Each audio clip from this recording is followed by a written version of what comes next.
Are you buying a used car on a budget? I totally get it. That's why I want to explore the best used cars you can get for under $15,000. Plus, I want to explore with an actual mechanic and dealer how to avoid getting a lemon so that we can rely on that used under $15,000 vehicle for a long time.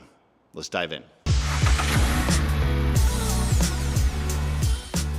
All right, so Jason here at Drive Local TV, and I'm at the used car dealership here looking for a under $15,000, and I just want to know what the best one is. So I'm going to walk into the used car dealership's owner here, Cascadia Motors here in Southeast Portland, Oregon. I'm just going to ask him like, hey, sell me a under $15,000 budget car, you know? So let's ask him. I'm going to introduce you to Weston here. Hey there. Hey, Weston. Hi. Hey, so man, I am here for a $15,000. Literally, that's my cap, man. I want a great car. I got a family of 4. You know, we love road trips. But mostly right now, I'm looking for a commuter car. Okay, cool. I actually have 2 cars. They diverge with your priorities that I can show you. This BMW 5 Series right here. If you drive this car and you don't like it, you're weird. That's not normal. You need to get evaluated. They're nice to drive. There's a reason that people buy these, even though that, I mean, status symbol aside, car people buy these cars because they drive nice. They just do. The seats, the engineers that spend a ton of time making these seats as comfortable as possible for long drives. So like if you're saying, okay, I want a family car to go on trips with, and you've got, let's say you've got 2 offspring that can sit in the back seat, and you haven't convinced yourself that you need an SUV for some weird reason, this thing checks the boxes. I've got it advertised for $10,900. It's got 90,000 miles on it, so under 100K. It's got BMW's 3-liter inline 6, which is arguably their best motor. Yes, you're going to maintain it a little bit, but here's the thing. At $11,000, you could add a service contract onto it if you wanted to.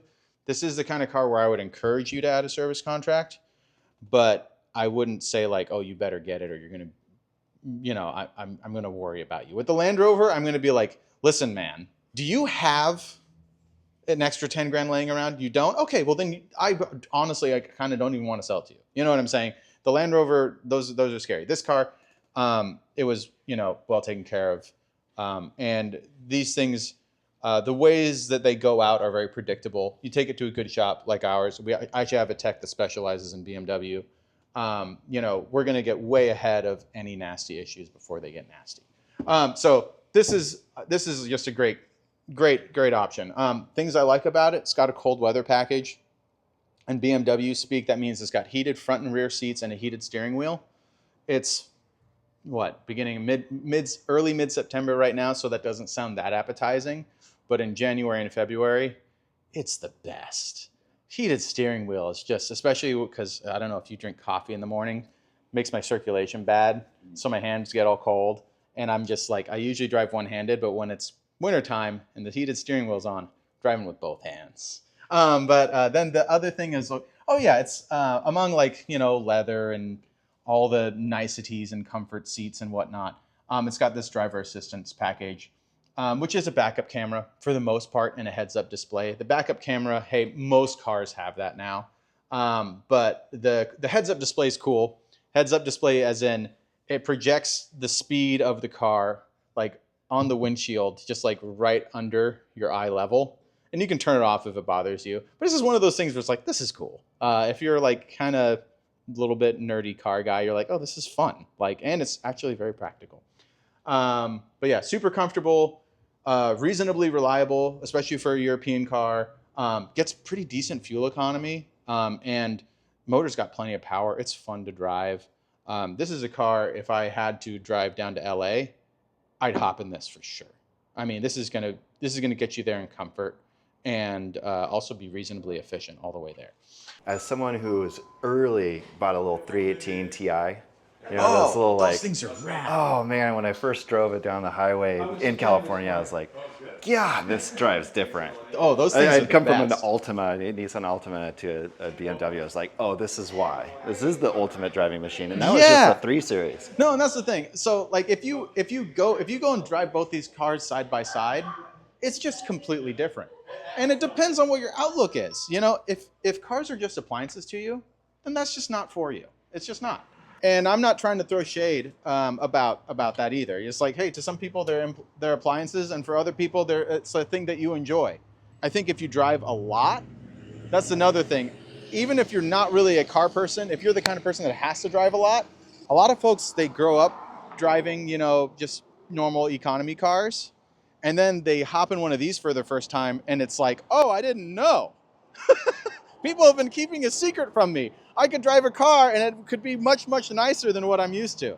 So this is like literally the opposite end of the spectrum. Prius V. These are great cars. They're comfortable. They're super duper reliable. Hardly ever spend any money on these things. The fuel economy is like kind of second to none. What are you selling this for? I've got it advertised for $99.77. 10 grand pretty much. Yeah. It's got 156,000 miles on it. I would bet with my own money that this will be much lower maintenance than the BMW over the next, I don't know, let's call it 50,000 miles. Or at least it'll be a lot less money to keep on the road and running properly and whatnot. These are cars that I'll see at the dealer's auction with 250,000 miles on them. And yeah, when you start it, it makes a little noise and a little bit of smoke comes out of the tailpipe, but it's still going at 250, 300,000 miles. I don't know if I've ever had to fix a power window on a Toyota Prius. Unless just some ogre like broke it for a dumb reason. I've never had to fix one. On a BMW, yes, I fixed plenty of power windows on BMWs. Oh my God, that's what happened to my 3 Series. Oh yeah. The window broke. Yeah. Heater cores, power windows. Yeah.